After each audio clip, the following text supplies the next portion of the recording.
To order.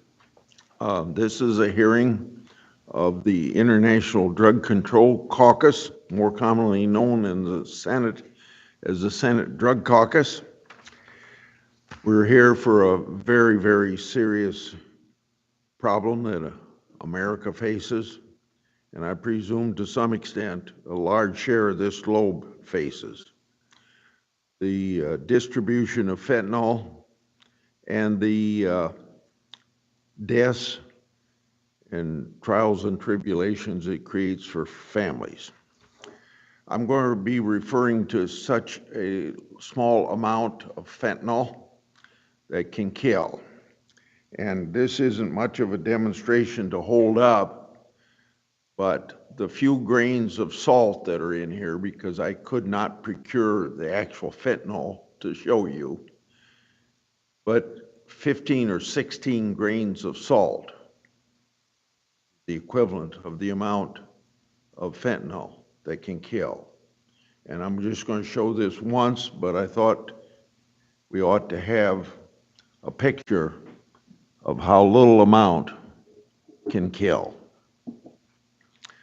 Sebastian's kid was 17 when he died from fentanyl poisoning. He hadn't even graduated from high school. That didn't stop a dealer on Snapchat from selling him a fake pill laced with fentanyl. We should protect kids from these predators.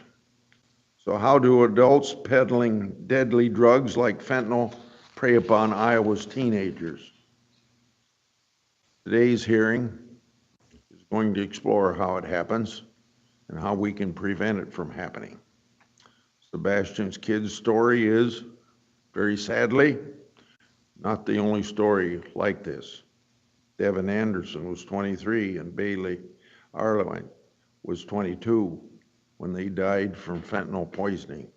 Like Sebastian, they didn't know that they were taking fentanyl. Kid, Anderson, and Arwine's families are here today to tell us about their boys.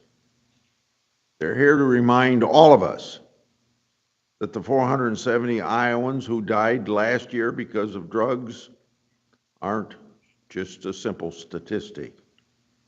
Their names, their families, and their stolen futures. So thank you to these families for being here and for fighting for public response that goes beyond just an offer of condolences. Pictured are 55 Americans lost to fentanyl, whose families are working with the kids' organizations. BecomeTheirVoice.org. They come from all over the country.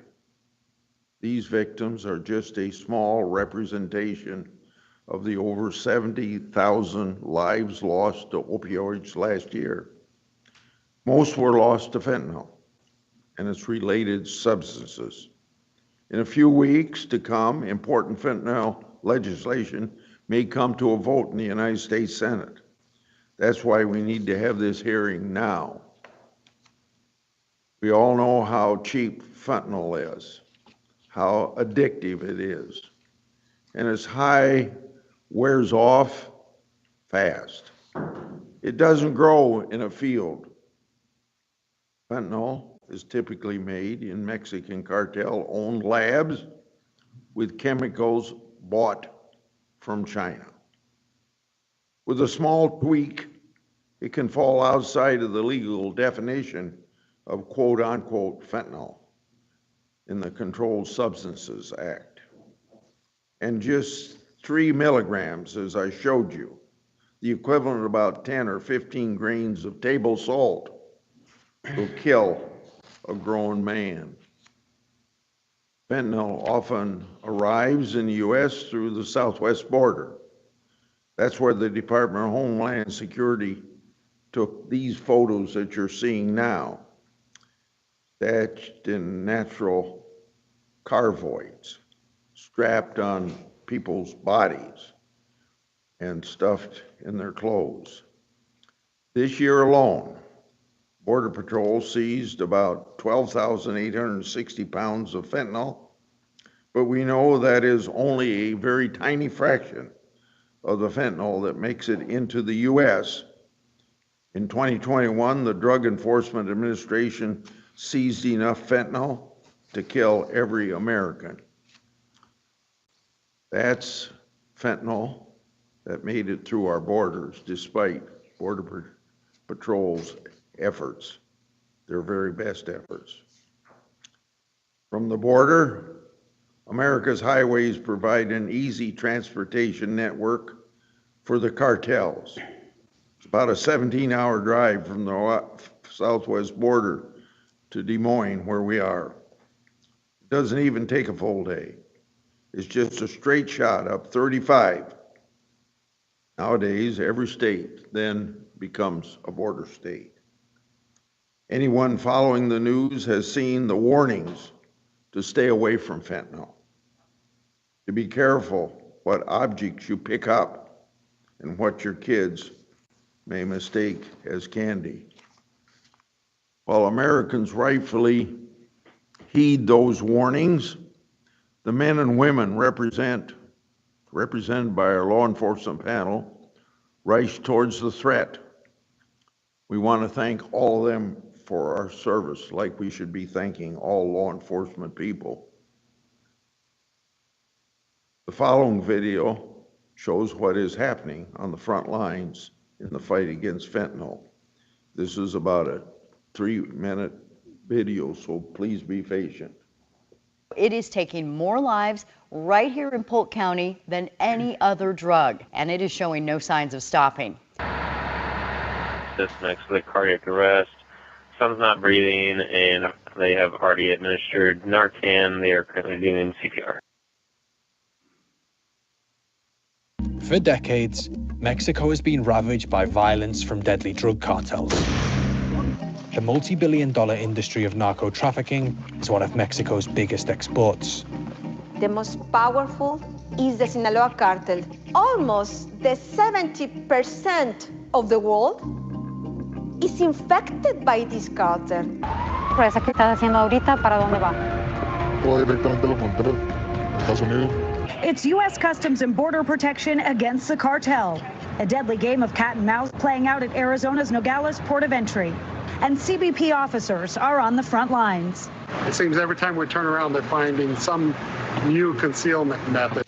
It's the largest seizure of fentanyl pills ever made in California. 1 million pills containing the deadly substance found in Inglewood in what the DEA says was a stash house guarded by managers responsible for distributing them to local dealers. The estimated street value as much as $20 million. The amount of fentanyl that the DEA and our law enforcement partners have seized this year is enough to kill every single American.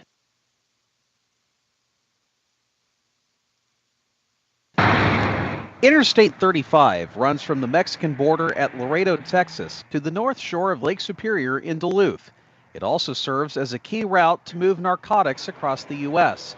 and was the scene of one such bus that happened yesterday south of Clear Lake. Because of I-35, I-80, I-90, they're main roadways to a lot of cities like Minneapolis, Milwaukee, Chicago. And I would say without a doubt there's Mexican drug cartel activity in Iowa, yes. 80% of the drugs in Iowa come from Mexico's drug cartels. Local groups and grieving parents say Iowa is losing the fight against fentanyl.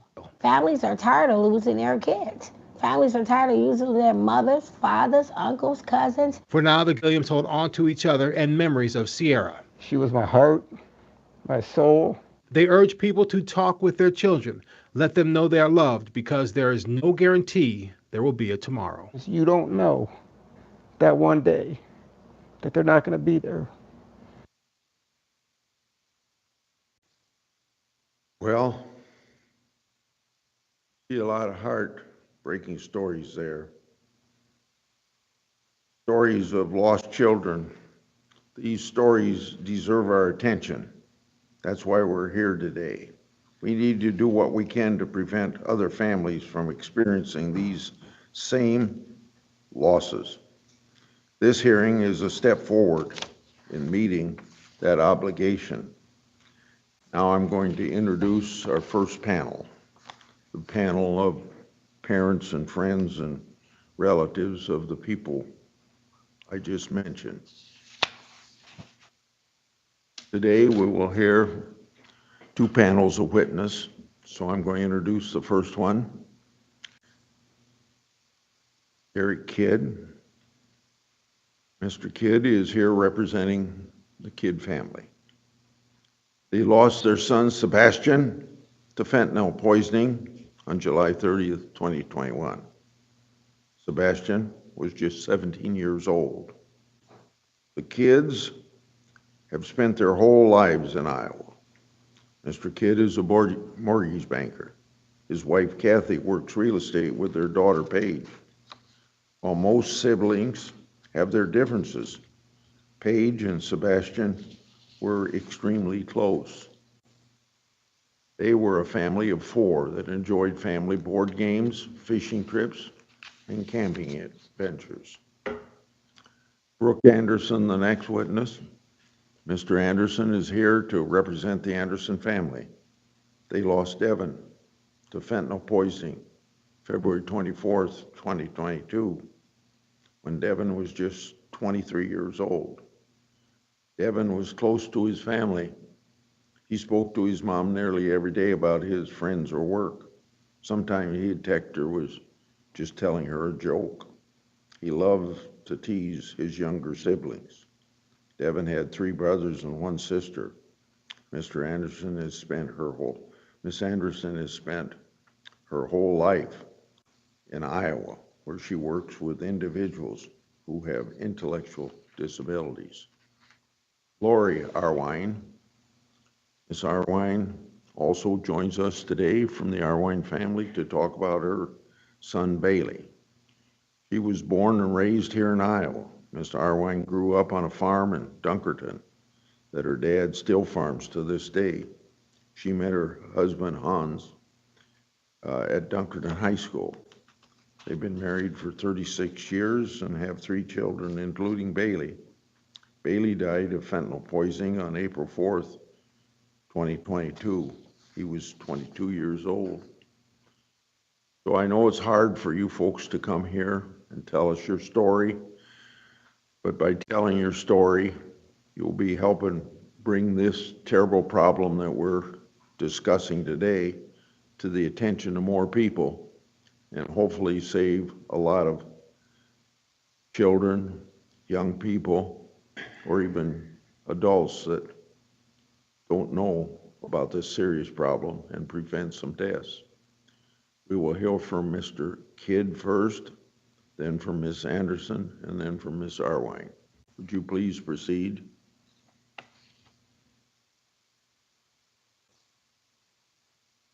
Thank you, Senator Grassley. Thank you for inviting us today.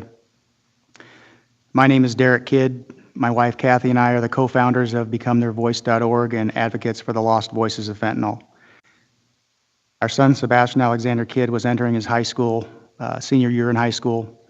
He was a multi-sport athlete, active in church, played the saxophone, loved hunting and fishing, and was a master on the grill. He was a friend, a cousin, a brother, a son.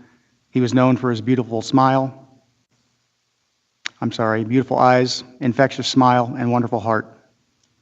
A truly beautiful person who put others first. Our son suffered multiple traumas in his life. He was a child of divorce, abandoned by his birth mother at age 11, lost 3 grandparents to cancer, severely bullied and falsely labeled in school. He broke his collarbone his freshman year and also suffered multiple concussions.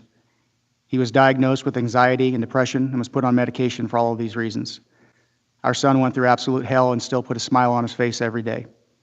At some point, he was introduced to Percocet by a friend. He began self-medicating with pills purchased through Snapchat.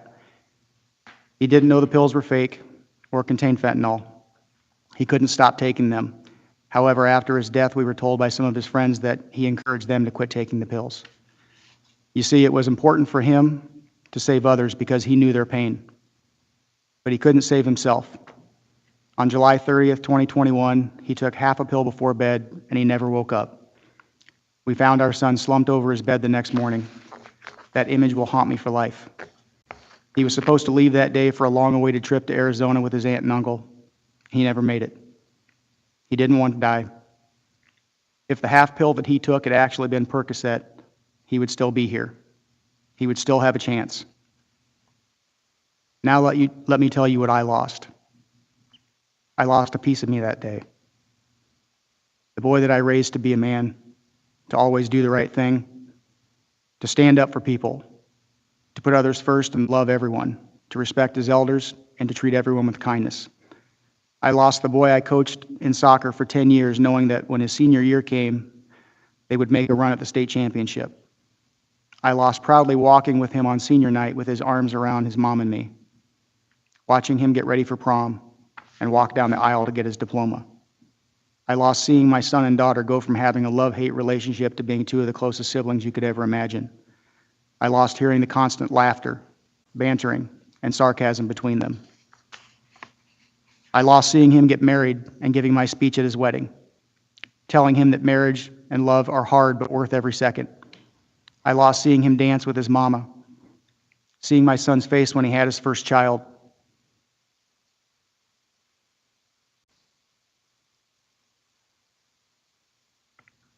Knowing he was going to be a better father than I ever was. Knowing that my wife will likely never hold a grandchild in her arms because now our daughter doesn't want to have kids anymore. We not only lost a child that day, we lost our future grandkids. I lost the moment when he would beat me in a round of golf for the first time. The joy and peace I experienced with my fishing buddy on those brisk early mornings. Seeing him age gracefully and watching him grow up with his own children. The most important thing I lost were the talks we had. The slow transition from me giving advice to my son to me taking it from him. With no disrespect to my wife and daughter, I lost everything that day because I cannot be the man that I was or the man that I wanted to be with such a huge part of me gone. The three of us are left to pick up the pieces and try and put this puzzle back together, but we are always going to be missing one piece. All these families across the nation are experiencing their own pain. All we can do is turn our pain into purpose, which is why I created the Become Their Voice website. It's a place where we can tell their stories and show their beautiful faces. We give presentations in schools and youth groups to educate the public in hopes of preventing this from happening to others, to make sure their deaths weren't for nothing. We all do it to save lives. We came here today to speak on our son's behalf and let his voice be heard. But more importantly, we came here today to speak on behalf of those that cannot be heard, the other grieving families and victims. This is an endless cycle. This isn't just about our son or any of the lost loved ones we are mentioning here today. It isn't just about the hundreds of thousands of Americans that we've lost over the years and continue to lose every day. It's also about the collateral damage left behind. It's about my wife who deals with the guilt and grief daily. It's about my daughter who struggles to function some days because of her pain and guilt. It's about my son's friends who have chosen to self-medicate because they are struggling with his death. I've taken phone calls from parents because their kids have since started to self-medicate. One of them even overdosed. You see, it isn't just one death. Each one trickles down and touches the lives of dozens, if not hundreds of people. Now they have to deal with the pain and the grief and the inner turmoil, which may cause them to self-medicate and suffer the same fate. There is much work to be done. Thank you. Thank you, Mr. Kidd. Now, Ms. Anderson.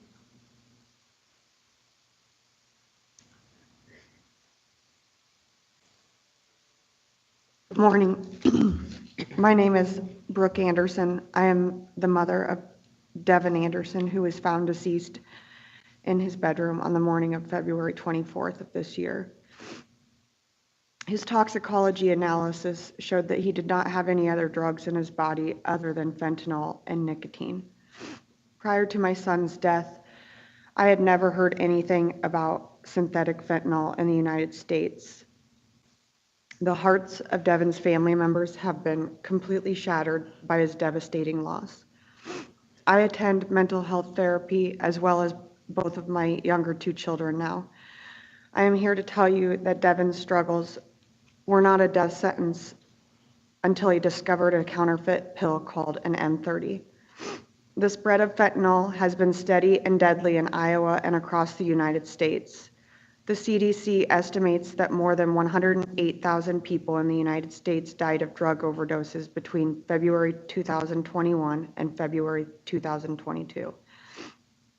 Of those, more than 70% involved fentanyl and other synthetic opioids. This is a national emergency, and America's young adults are being deceived and poisoned every 5 minutes. My son Devin was well known for his contagious laughter, his smile, his love for the Dallas Cowboys, and also the Iowa Hawkeyes. He loved cats, spending time with his friends and family, listening to music, and playing video games. He was kind, caring, a hard worker, and very laid back. While growing up as a child and throughout his teenage years in high school, he was active in football, soccer, and wrestling. After high school, he continued to be active, playing golf during the summer months and playing in a softball tournament every 4th of July with his dad. He enjoyed watching football and hanging out with friends regularly. Devin had worked hard and had a full-time job since he was 16 years old, and prior to his death, he had just been given a raise by his employer. Despite his supportive family, many friendships, hard work, and solid earnings, he struggled with the transition from being a teen to a young adult. In 2020, I began noticing some signs that Devin was possibly depressed. He had quit his job and didn't work for a period of time. He lived off money that he had in his savings account, began selling things he had previously bought so that he could pay bills. I was getting texts at weird hours in the middle of the night, and he had begun to lose weight. His change in behavior was noticeable and very much out of character for him. In the spring of 2021, I got a phone call just a few weeks apart from both Devin's dad and my sister. They began questioning me about whether I was under any impression that Devin was using drugs. But like so many parents, I made excuses for him. No, he's not. He's just depressed. He wouldn't do drugs. There's no way. I was that parent. You know, the one that says, not my child. You see, this is all part of the stigma of both mental health and substance abuse. Our kids are afraid to admit when they have a problem because even as adults, we don't even want to admit that our kids have a problem. There is shame that is associated with mental health and addiction, and unless you have ever felt the shame yourself or watched a loved one experience it, I'm not sure that you can truly understand what I'm talking about. Devin died in my home and was found February 24th in his room with his door closed by himself. Narcan would not have saved his life. I could not have saved his life. His brothers could not have saved his life. Fentanyl is a silent killer. I didn't even know that my son was dead until I got a phone call at 6:35 a.m. from his boss stating that he had been trying to reach Devin for 30 minutes and he had not been answering his phone. And even then, I still had no idea what was going on. I was 30 miles away from home at a wrestling workout with my youngest son, and my middle son had gone down the stairs when he heard Devin's phone ringing multiple times, only to find him unresponsive. My middle son heard Devin's coworker knocking at the door. He went to the door and he told him that Devin was not waking up and he asked him to come inside for help. His coworker immediately called 911 and performed CPR on him until EMTs arrived. By the time I got home, my son had been pronounced dead and the sheriff was sitting in my bedroom with my middle child. I was in shock. There were so many EMTs everywhere. I was never prepared for the loss of my child. Every day since February 24th, I have turned my pain into a purpose. I have become Devin's voice and his life mattered. I have started a nonprofit organization called Devon's Forever 23 Foundation Incorporated, and it is my mission to spread awareness and education to communities across Iowa. With the help of parents like Derek and Kathy Kidd, who started BecomeTheirVoice.org, I am now able to go into the AHSTW Community School District following this field hearing today and give a PowerPoint presentation that I am hoping will spread the process along a bit in terms of spreading awareness to junior high and high school youth in our area. If every single one of us work together to create a difference, we not only impact one person's life, but we impact everyone influenced by them throughout their entire lifetime. One by one, we will create a ripple effect. I beg you, do not turn a blind eye and ignore this fentanyl epidemic our country is facing right now. It is going to take a village to make a change. Let's be the change our children and our future generations need. Thank you for this opportunity.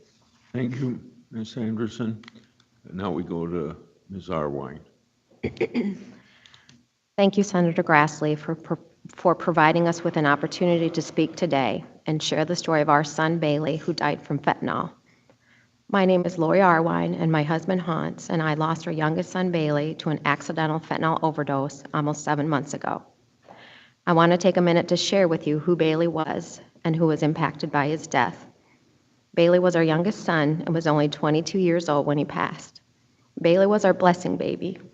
We thought we were done having children, and God blessed us with another sweet baby boy. He's a brother to Brandon and Brittany, and an uncle to Axel, Leif, and Lowen. He was a grandson and a nephew to several aunts, uncles, and many cousins. Bailey was a natural athlete who excelled in basketball and track. He started off 4 years in basketball and scored 1,000 points by his junior year. His long legs made him a natural sprinter in track, which helped the Lisbon Lions win 3 state championships. Bailey was known for his gentle, carefree spirit, his shy, quirky smile, and his genuine kindness to everyone. He never judged anyone and would be a friend to whoever needed one. He made a definite impact on those who crossed his path.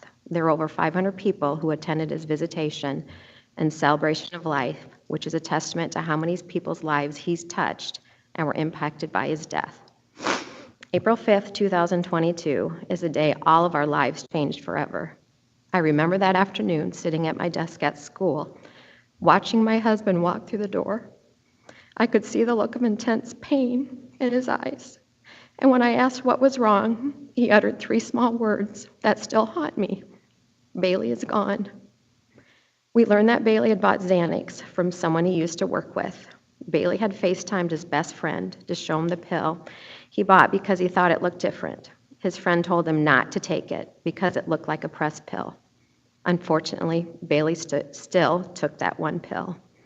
The pill Bailey thought was Xanax ended up having a lethal amount of fentanyl. Bailey did not want to die and did not deserve to die from taking one pill he thought was Xanax. Bailey did not struggle from a substance abuse disorder. He was just like so many who would occasionally need Xanax. Last week, the police investigator in charge of his case advised us they are closing the investigation of Bailey's death due to lack of evidence needed to prosecute. Their decision brought more pain and heartache, knowing there will be no justice served for our son's death. The drug dealer who sold Bailey the pill, we know who he is free on the streets, living his life, and could still be harming others selling pills. Actions need to happen to stop these drug dealers from selling pills. Actions need to happen to have stronger laws to prosecute those selling pills. Action needs to happen to stop these illegal pills from coming across our borders. Parents need to talk with their children, and schools need to talk to students to create awareness about the dangers of buying pills. Our faith and the promise, knowing we will see Bailey again in heaven, is the only thing that has helped us get through the pain and emptiness in our hearts we go through every day with missing our sweet boy. One scripture we stand on is Romans 8:28. We know that all things work together for good to those that love God and to those who are called according to his purpose. It's hard to even imagine there could be anything good that could come from Bailey's death, and nothing can ever bring our son back. However, now we believe our purpose is to share Bailey's story and hopefully prevent a family from going through the heartache of losing someone they love so much. No parent should have to lose their son. No sister or brother should have to lose their sibling. No grandparent should have to lose their grandchild. No aunt or uncle should have to lose their nephew or niece. And no friend should have to lose their best friend from fentanyl. Fentanyl changed our lives forever. Fentanyl took away a son, a brother, an uncle, a grandson, a cousin, and a kind and caring friend to so many. Fentanyl stole our son from having a future. We need to make a stand now and do something to create more awareness of the dangers of fentanyl and stop pills that kill, so no other family will have to go through the heartache of losing their loved one. If our actions can take a dealer off the street, we can possibly save lives and ensure Bailey's life will not be forgotten. Thank you. Thank you, Ms. Arwine. I've got just a few questions based upon your experience and what you've just told us about. I think they're easy questions, but they may be hard for you, and I think Ms. Anderson saying that she started a nonprofit is probably answers to one of the questions I'm going to ask, but do you have any advice out there for parents who might be struggling with figuring out how to talk to their kids about fentanyl? Go in any order you want to go in.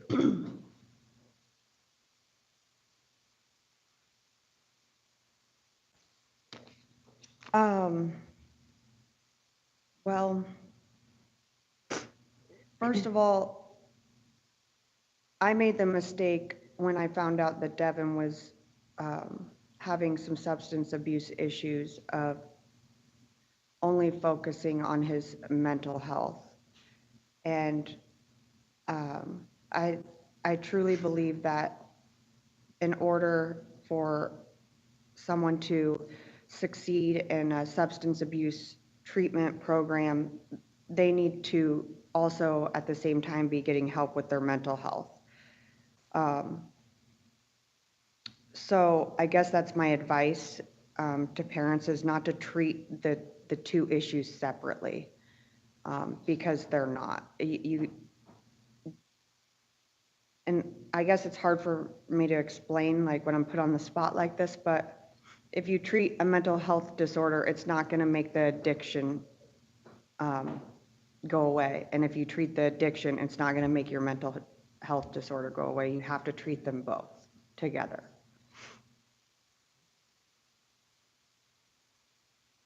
One of the things that we have found in looking at all of this is that most, if not all of these kids,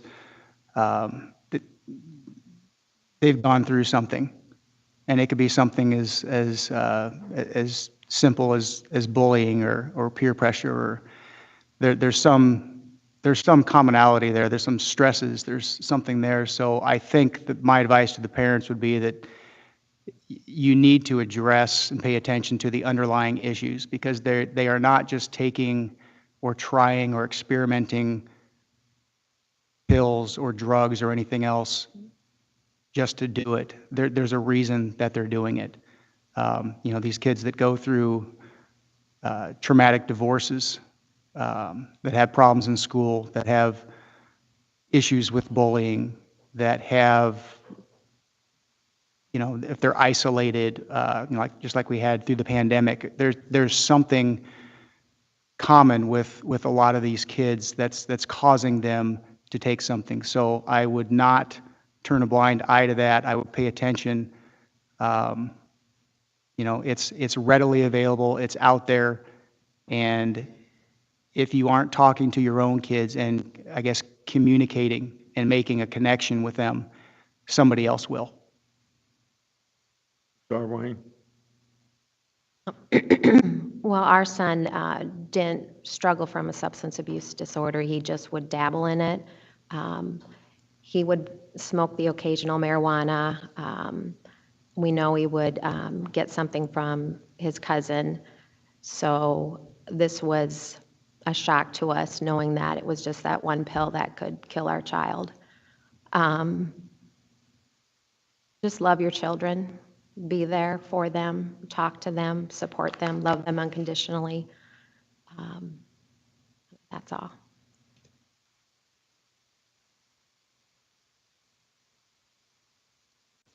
I think in that one answer to one question, you've answered the other questions I had. Maybe a little more specific one, and I'll end here with the three of you and then go to the second panel. Because as I pointed out to you, such a little amount of fentanyl can kill. It seems pretty important that we have to spread awareness that one fake pill laced with fentanyl can kill. And nobody would think in terms of just a few milligrams killing. Is there any way that you would suggest spreading that awareness? Mr. Kidd, you want to start out? I think it has to start it obviously starts with the parents, but I think it has to flow over into the schools. Without the schools taking part in this, we're not going to get the message out there to the masses. And I know that we've had struggles, which is part of the reason that we created our website.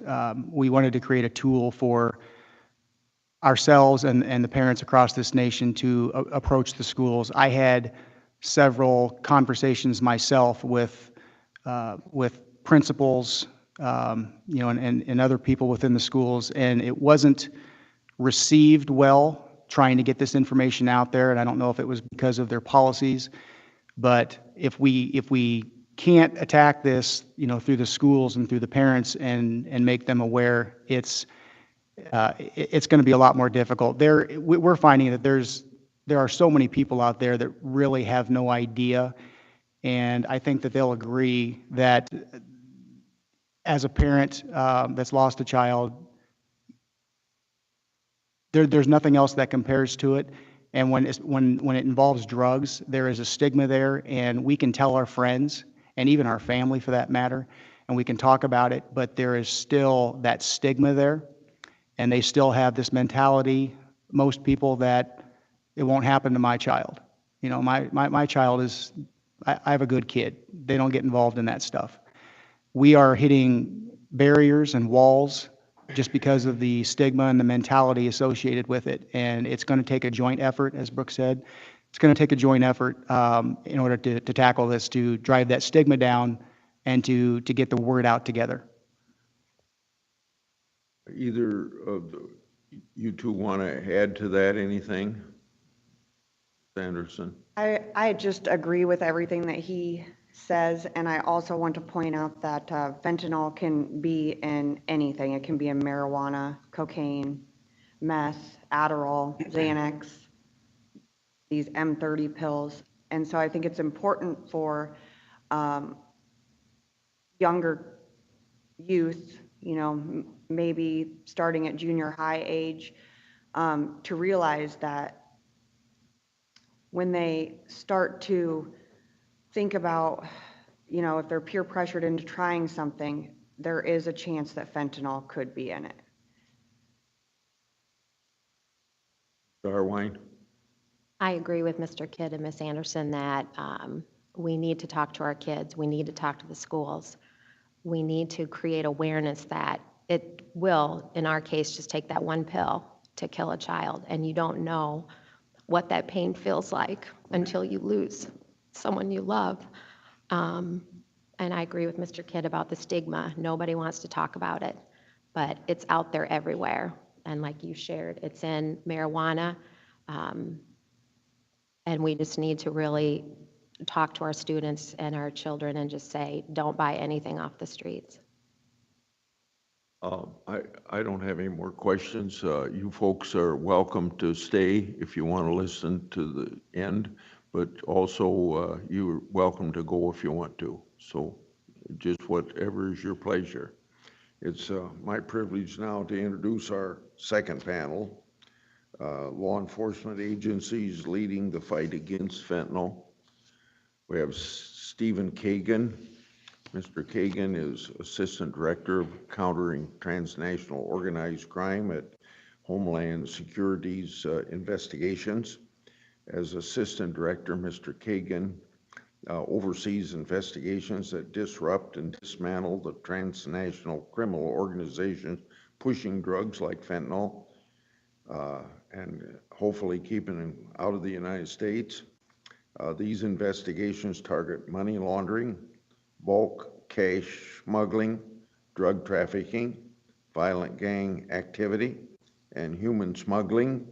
Before becoming Assistant Director, Mr. Kagan was Special Agent in charge for Denver, Colorado. In that role, he was responsible for the criminal investigation conducted by 18 Homeland Security offices. Ms. Kagan is a career public servant who started with Homeland Security in 1998 as a clerk with the Immigration and Naturalization Service. Stephen Baines is Commissioner of Iowa Department of Public Safety.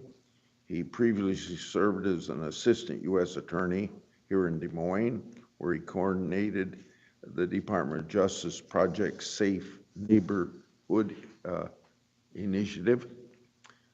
Mr. Baines spent 15 years as an Assistant Polk County Attorney, where he specialized in drug and gang prosecution. He has also worked as an Assistant Attorney General assigned to the Special Litigation Division of the Iowa Attorney General's Office. We invited a DEA agent, Ann Milgram, to this drug caucus hearing, but the Department of Justice leadership declined to send an agency witness. Administrator Milgram has offered to come to Iowa at a later date. I hope she does. Families like the three that we heard from today are owed an explanation from the agency of what the Drug Enforcement Agency is doing to stop the flow of fentanyl. Congress is owed an explanation from the agency of what DEA needs to win the war against fentanyl, so we can actually win that. This is not a partisan issue. It certainly is not a political issue to the families here today. I'm disappointed that the leadership decided not to send an agency witness today.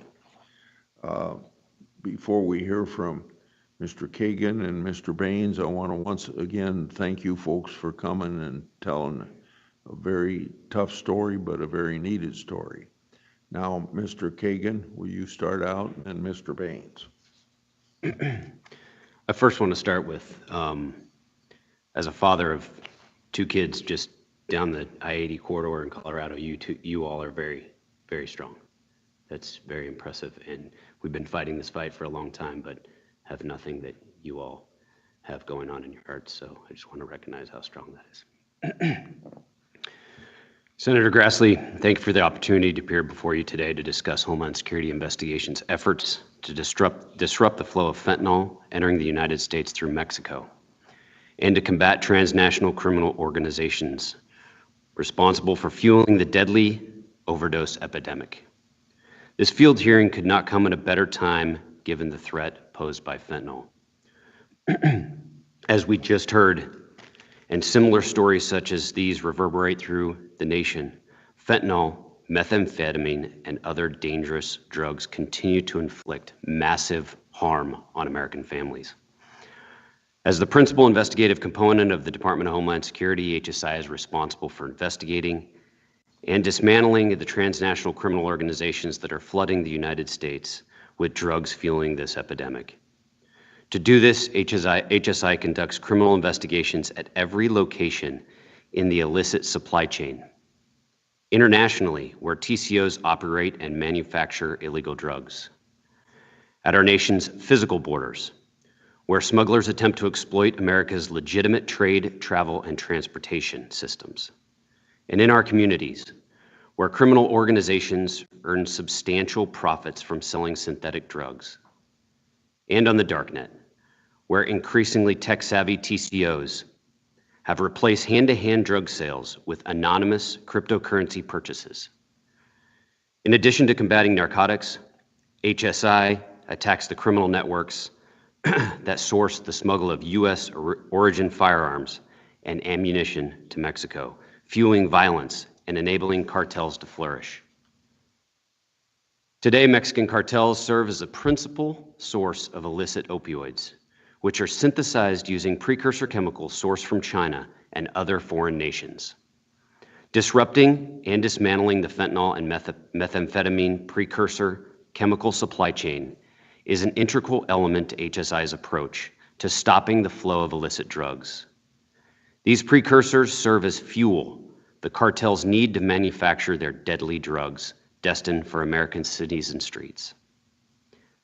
The vast majority of fentanyl flooding American streets is smuggled across our border with Mexico. HSI is the federal primary law enforcement agency responsible for investigating drug seizures and other criminal activity occurring at our nation's borders. HSI has established the Border Enforcement Security Task Forces, or BEST task forces, along the southwest border and key nodes throughout the country to strategically target TCOs.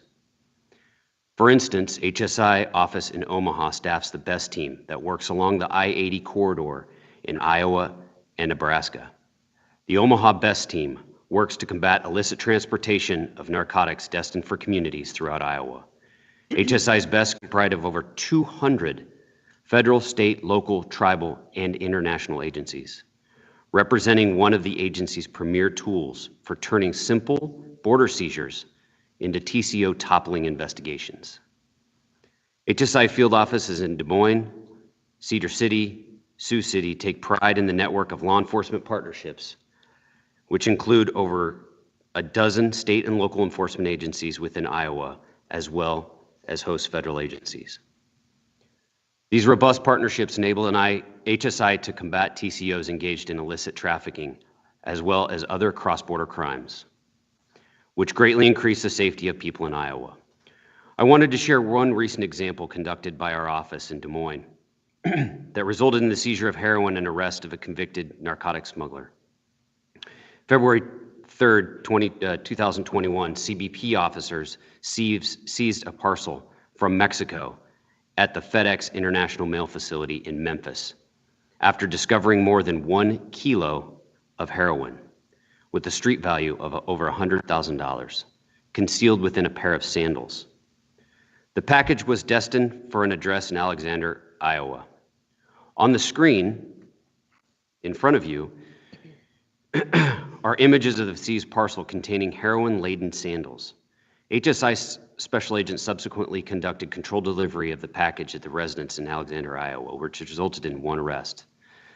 The recipient of this parcel, a convicted felon, was armed with a handgun at the time of arrest, and on July 1st, 2022, was convicted in the Northern District of Iowa and sentenced to 180 months in federal prison. On the screen in front of you, you will see images of the handgun and the drug paraphernalia.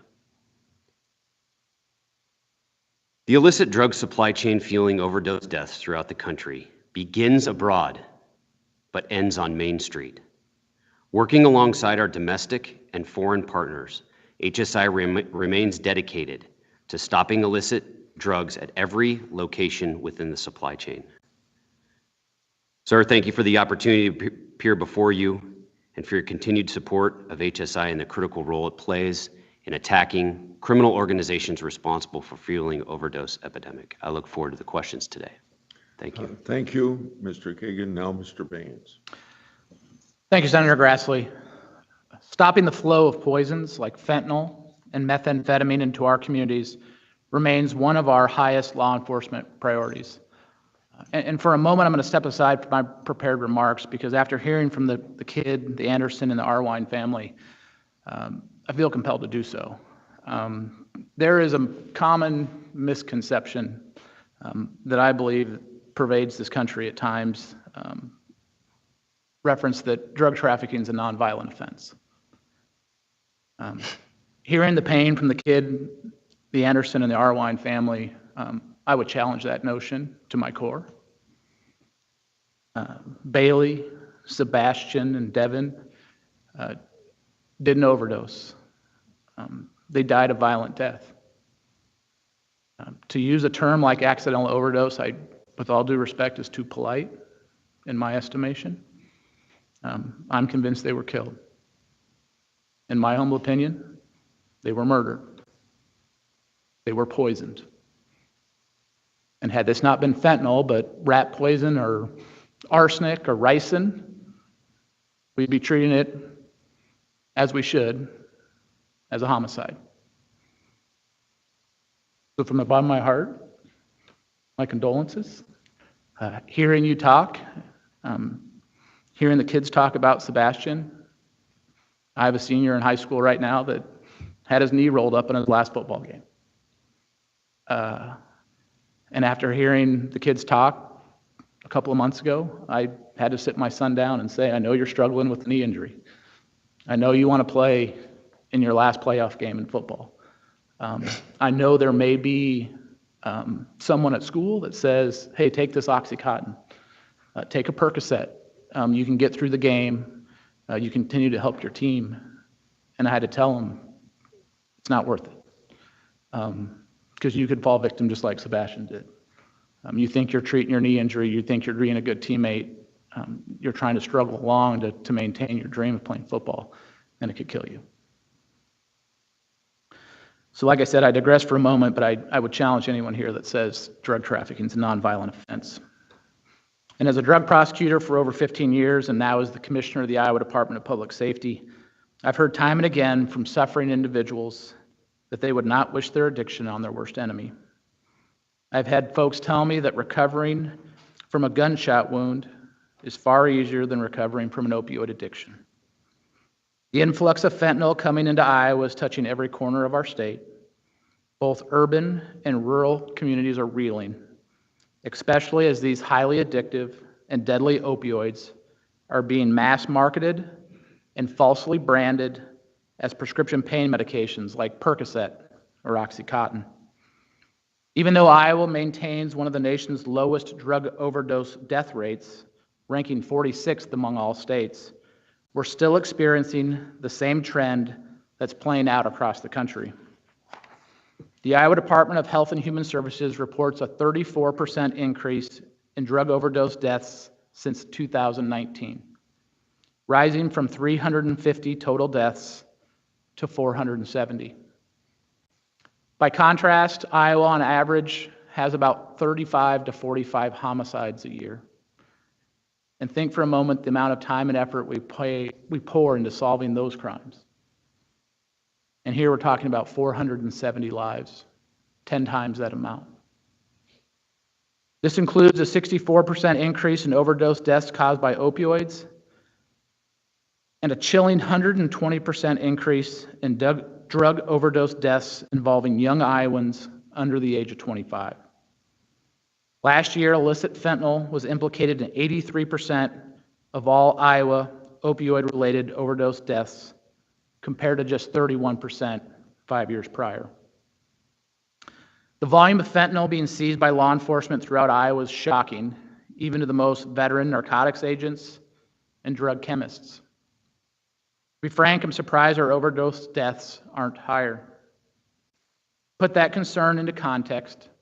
In all of 2021, the Division of Criminal Investigations Criminalistics Laboratory analyzed 17,163 fentanyl pills disguised as prescription drugs. In the first 9 months of 2022, that number has grown fivefold to 92,635. It bears repeating. 92,635 fentanyl pills disguised as prescription drugs have been seized in Iowa in the first 9 months of 2022. Seizures of powder-based fentanyl is also skyrocketing as we have seized 22,735 grams of powdered fentanyl, 3 times as much as all of last year. The seizures keep piling up, and there's little signs of it stopping. As you can see, the fentanyl problem is real. It's in our neighborhoods. It's affordable. It's plentiful. And there are irreversible consequences for unsuspecting Iowans.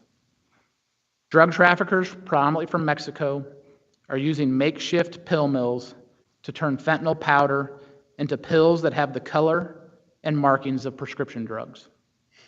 As you can see from the photos here today, the pill presses used by the cartels can create nearly flawless reproductions of common prescription drugs. As of late, the cartels have now taken to targeting children with brightly colored variations that appear like candy. Just a few weeks ago, Des Moines Metro officers seized 150 multicolored pills that were found to contain methamphetamine. The photo is here to my right. If our seasoned narcotics agents and our drug chemists can't immediately tell the difference, our children shouldn't be expected to. According to the Drug Enforcement Administration, 2 milligrams of fentanyl can be lethal, depending on body size and tolerance. For comparison purposes, the tiny granules you see on the lead of the number 2 pencil in the photo in front of me represents a lethal dose and can stop a beating heart. The Drug Enforcement Administration has found that 4 out of every 10 counterfeit pills submitted to their lab contains a lethal dose. If we apply that data point to Iowa, that means that more than 37,000 lethal fentanyl pills have been seized in Iowa this year alone. We are truly at the point that anyone choosing to take one of these pills is playing a deadly game of Russian roulette. Here in Iowa, law enforcement is intensifying its efforts to dismantle fentanyl trafficking networks using data-driven strategies to identify and address problem areas across the state. We're using intelligence information, reports from law enforcement, and public health information to drive our efforts. In late 2022, for example, our narcotics investigators began working with multiple agencies, including the Tri-County Drug Task Force, to investigate a drug trafficking organization operating in the northern district of Iowa with ties to Mexico. After a months-long investigation, law enforcement obtained a search warrant for a home located in Waterloo, Iowa. While searching that residence, officers found over 90 pounds of methamphetamine, 23 pounds of powdered fentanyl, approximately 40,000 tablets containing a mixture of fentanyl and tramadol, and 6,000 pure fentanyl tablets behind a false wall in the home's basement. To date, 14 individuals have been indicted for federal drug-related crimes, and 10 individuals have been charged with state-level money laundering and drug-related offenses. Another example of our strategy to dismantle fentanyl trafficking networks can be seen in a recent federal indictment of 6 Cass County residents for conspiracy to distribute fentanyl after a series of overdoses rocked rural Cass and Shelby counties. In the span of just a few months, those 2 small counties had 5 fentanyl overdoses, 2 of which were fatal. Agents further learned that the distribution of naloxone in those 2 counties had skyrocketed. Once the size and scope of the problem had been identified, federal and local law enforcement from both Iowa and Nebraska initiated a proactive and targeted investigation designed to root out the source of these overdoses. It took 6 months of diligence and hard work, but the efforts of law enforcement paid off in June of this year when a grand jury handed down 6 federal indictments. In conclusion, it's my sincere hope that after hearing from everyone today, that Iowans and our elected officials will have a greater understanding and appreciation for the pervasiveness and dangers of of fentanyl, and how law enforcement is doing everything we can to stop it. Thank you, sir. Thank you, Mr. Baines. I'll start my questioning with Mr. Kagan. Law enforcement is working real hard to try to stop the flow of fentanyl into our country at the border. Seizures at the border have steadily increased. Customs and Border Protection published statistics on fentanyl seizures. 4,700 pounds of fentanyl seized 2020, 11,000 pounds seized 2021, and 14,700 pounds of fentanyl seized in 2022. That's more than a 3-fold increase in fentanyl seizures by DHS in those 3 years. Some have pointed to this statistic as evidence that current border policy is working and that the support supplied by DHS is sufficient to stop the flow into our country. I disagree with that argument in part because as the seizures of fentanyl have increased at the border, the number of fentanyl-related deaths in our country have also very much increased. So, do you believe that these numbers indicate increased effectiveness of fentanyl enforcement or speak to a border shift in the amount of fentanyl being smuggled into the United States by the cartels and a change in their tactics of smuggle fentanyl? Thank you for the question. It's a great question being asked all over, and I think it's a great time to be able to answer it. First, I'd like to speak a little bit to fentanyl itself, and so there's a great understanding of how it's made and where it comes from, and the fact that with fentanyl and methamphetamine, there's no environmental issues involved. There's no climate issues. With cocaine back in the day, with marijuana back, today, there has to be the right environmental situation in order to make those, which means there's a longer life cycle of that drug. When you look at fentanyl and methamphetamine, there's a very short life cycle, because as long as the Mexican cartels can get their hands on the precursor chemicals and get them into a lab in Mexico, they can churn out these pills all day long. And we believe that is why we are seeing the larger seizures at the ports of entry coming through in large cargo containers, coming through in hidden compartments, people carrying them through. That is the reason for the larger seizures. So just to set the expectation that so everybody understands kind of how those drugs are made.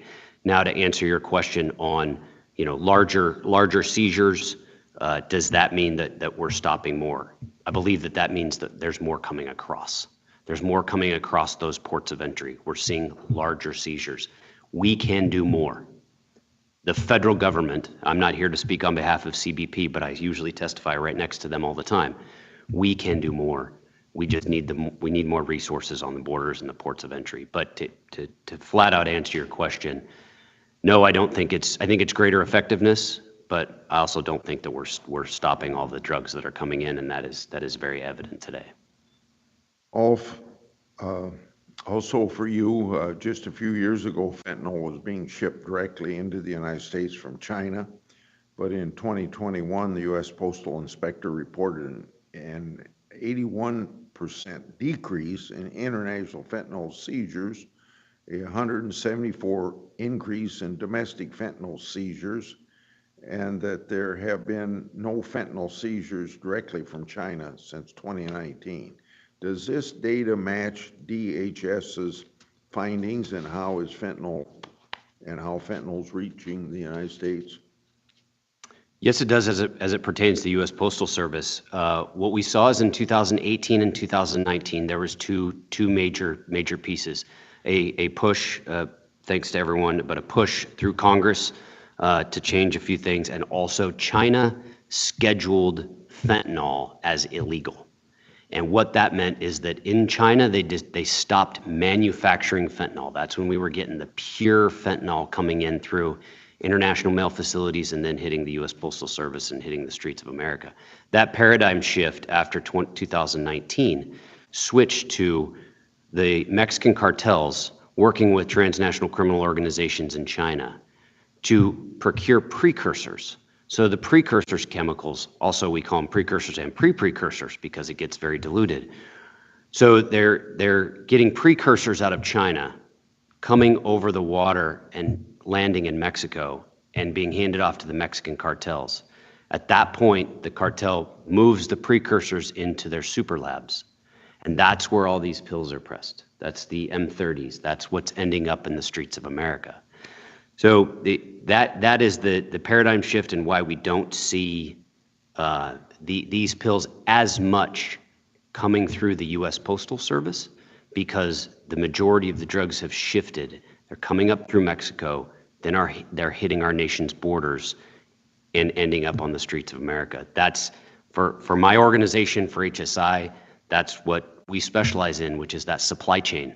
In essence, if you think about it, that's a organizational supply chain, and with our unique customs authorities, we have the ability to push out our borders, and not only attack the pills as they're hitting our border, but try to push it out and work with our foreign counterparts and our foreign partners in Mexico and our transnational investigative units in order to stop those precursors before they even get to the labs in Mexico.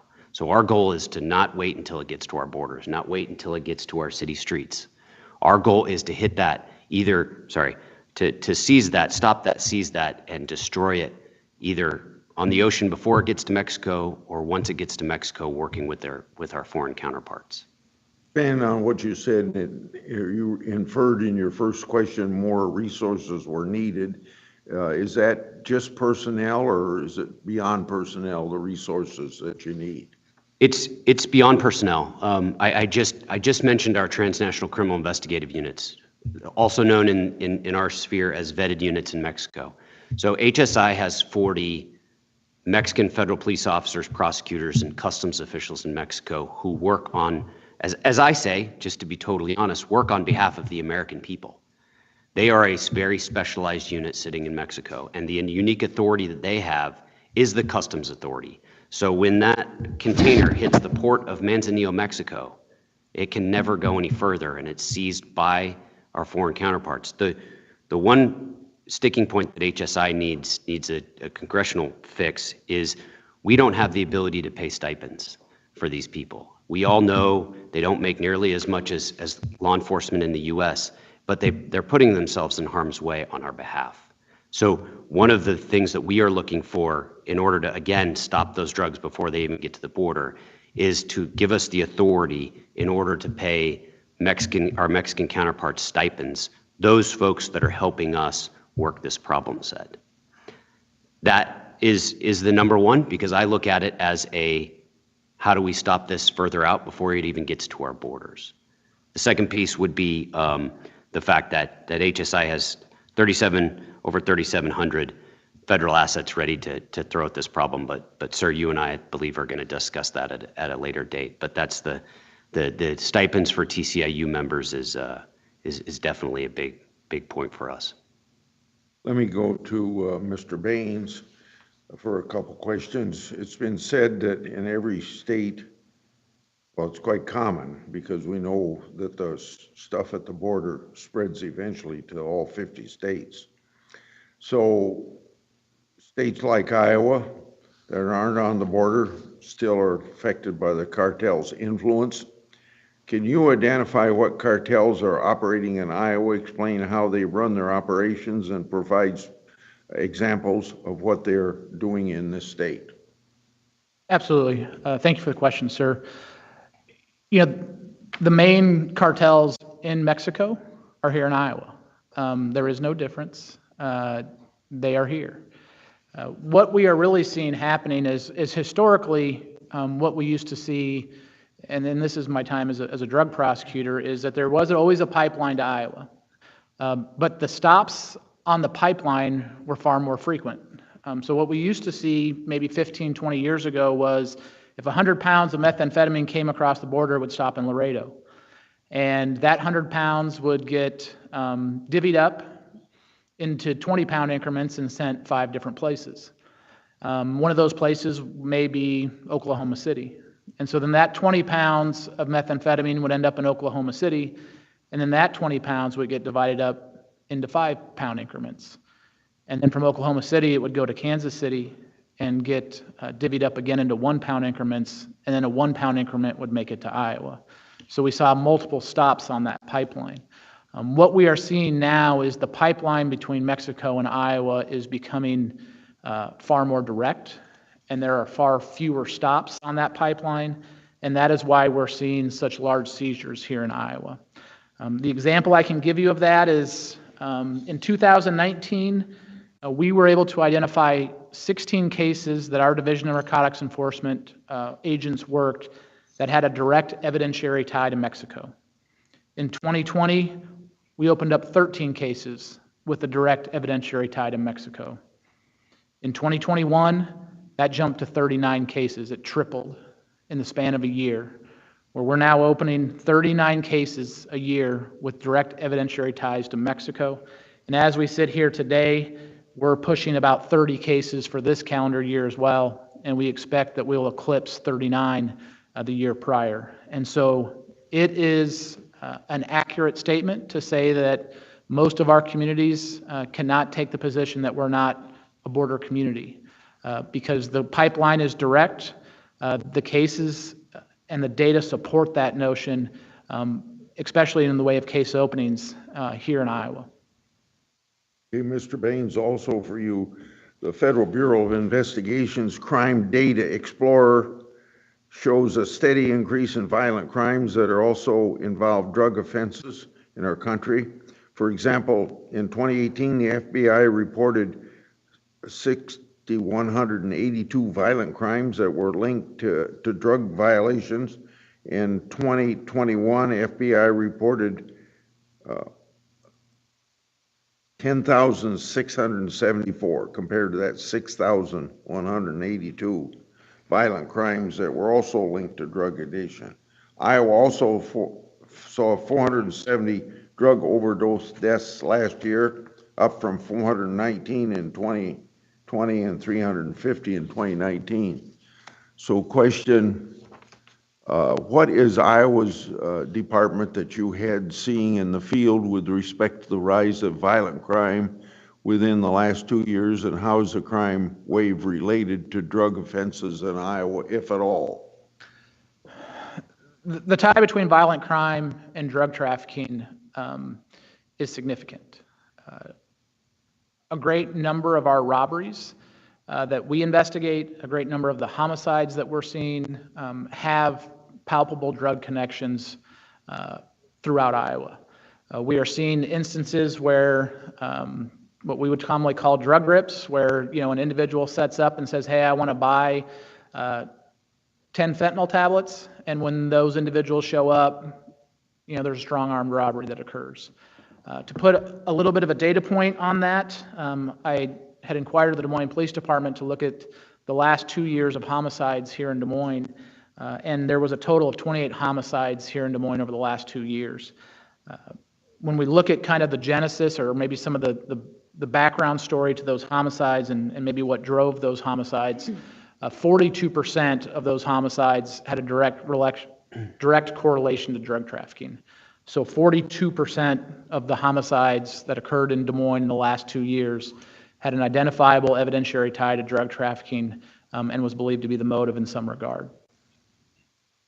Are the federal resources that are available to help you in this fentanyl problem adequate, or do you see great need for more? Iowa's unique. The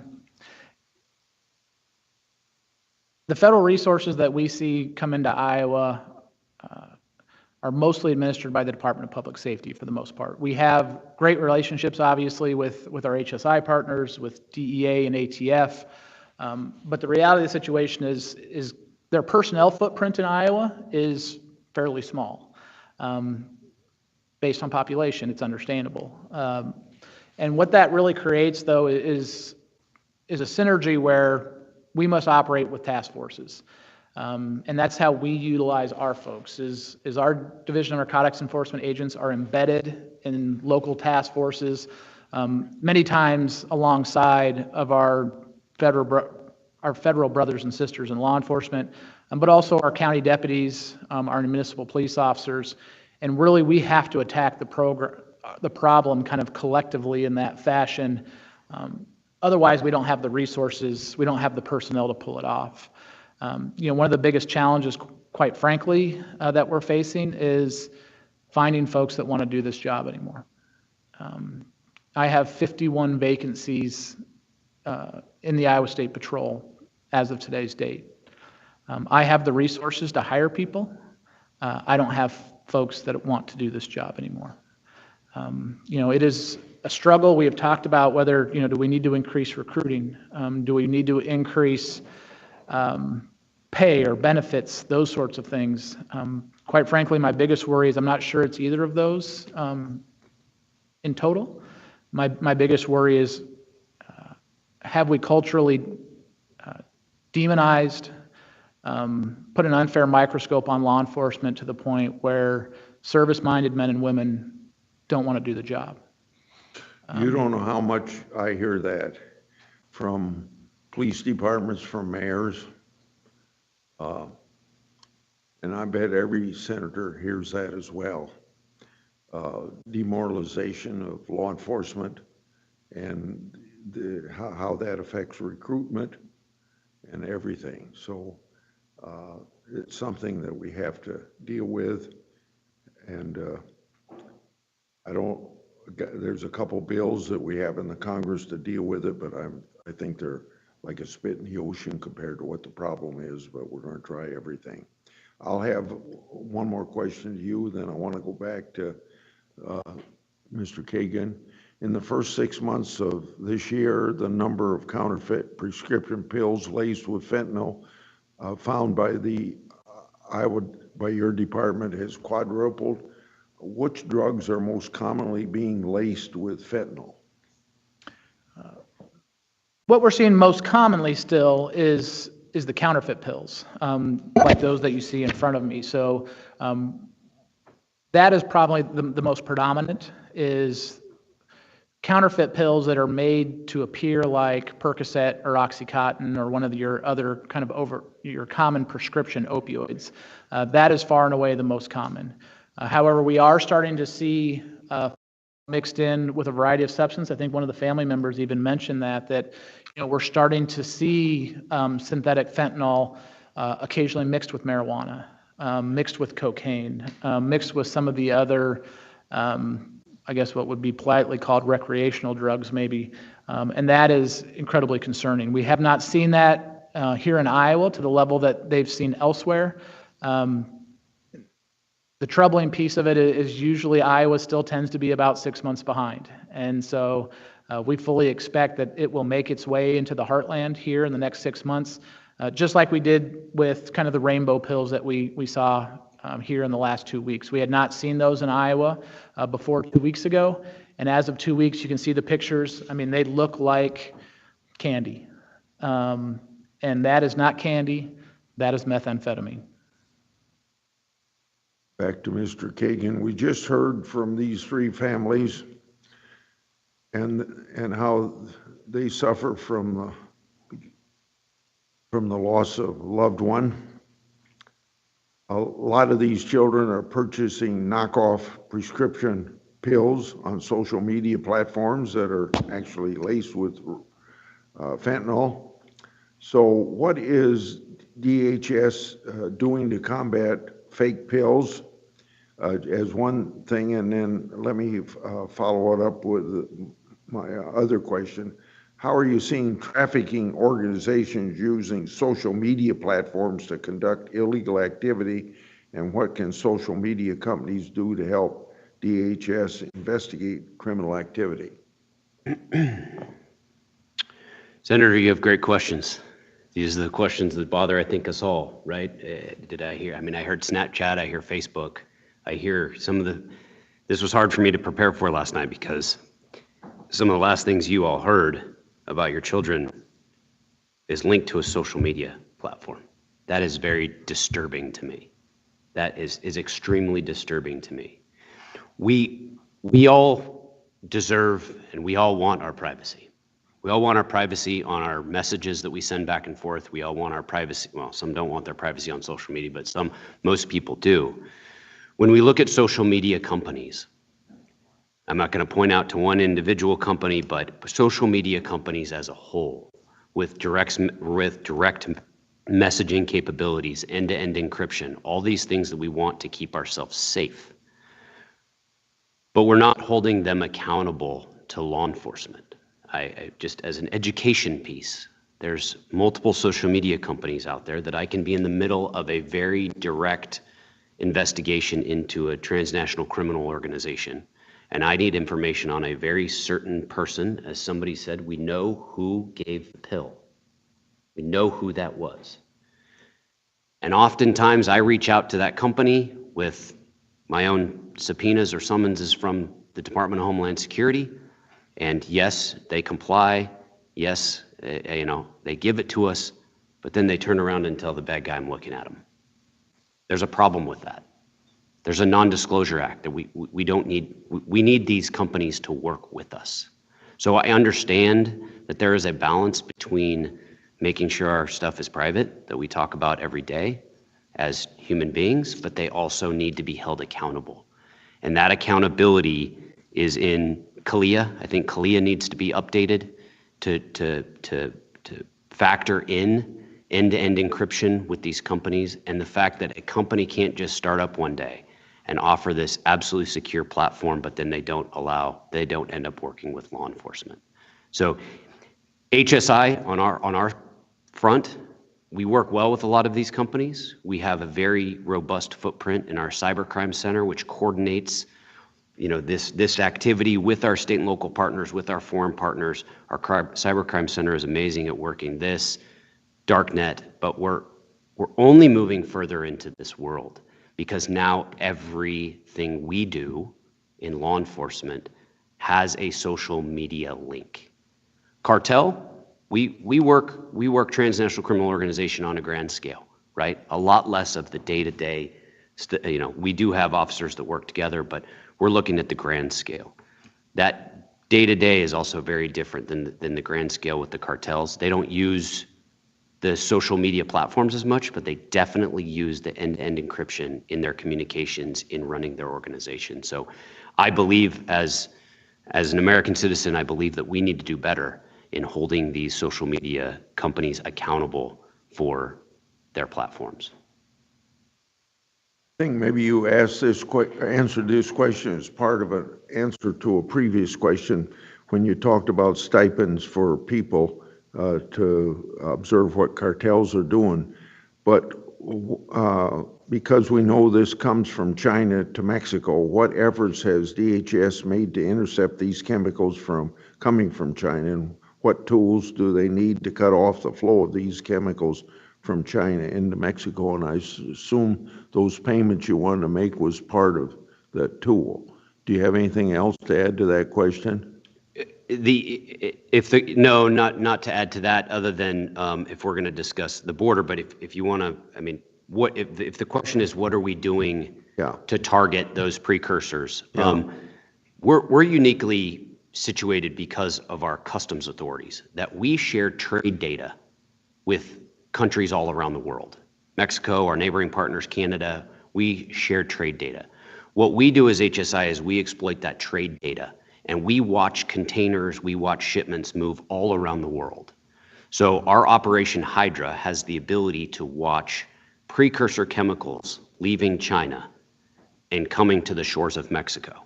And as I stated before, our TCIUs, we work with our TCIUs that if we have the probable cause to give to our foreign counterparts, we can stop those precursors before they even get to the Mexican labs. The numbers are amazing. I don't have them with me, but the amount of precursor stop. The difficult part in precursors is they're dual use chemicals. So we as the federal government have to be able to show that this amount of something that is common, I use tartaric acid, which is a precursor, actually a precursor to making fentanyl, but that's also something that's derived in fruit. So how do you stop, as a government, how do you stop a precursor chemical from moving when it could have legitimate needs? For us, that is the sharing of intelligence. That is the sharing of intelligence that comes from the streets in Iowa all the way to the federal government and all the way to the sharing of information and intelligence with our Mexican counterparts in order to stop containers like that. So I can give the HSI response, which is we focus on trade data, and we exploit that trade data in order to push out our borders and to do everything that we can to stop those pills from being even being made in the first place. Also, do you, and a little bit unrelated, just fentanyl, but I think a very important point to bring up, because we are focusing on fentanyl distribution, but cartels and organizations that they work with are also committing other crimes. What other types of criminal activity are you seeing these groups engage in, and how are they using the investigations, your investigations, of that related criminal activity to dismantle the criminal organizations? Great, and thank you for that question as well. I will take it back to looking at it as a supply chain. These are just major organizations, anything like a major company. They will move anything through their supply chain. Today, we're talking about fentanyl, methamphetamine, drugs, narcotics. Tomorrow, I can sit and have the same conversation about guns going south, about money going south. I can talk about terrorists being moved through these routes that they own. So these are transnational criminal organizations that are polycriminal. They focus on drugs. It earns them a lot of money. But so does the movement of people. So does the movement of terrorists. So does the movement of guns, of money, I always find this one interesting, cell phones. Cell phones are very big money that these organizations move, and actually, by trade-based money laundering, actually move value back to China because those are so expensive. So the HSI approach is to target the key nodes within the supply chain. And doing that, oftentimes, when we talk about money laundering, HSI focuses on the money. There's a lot of times that we are watching the money first, and we're following money flows around the world, and I don't even know what criminal activity they're a part of.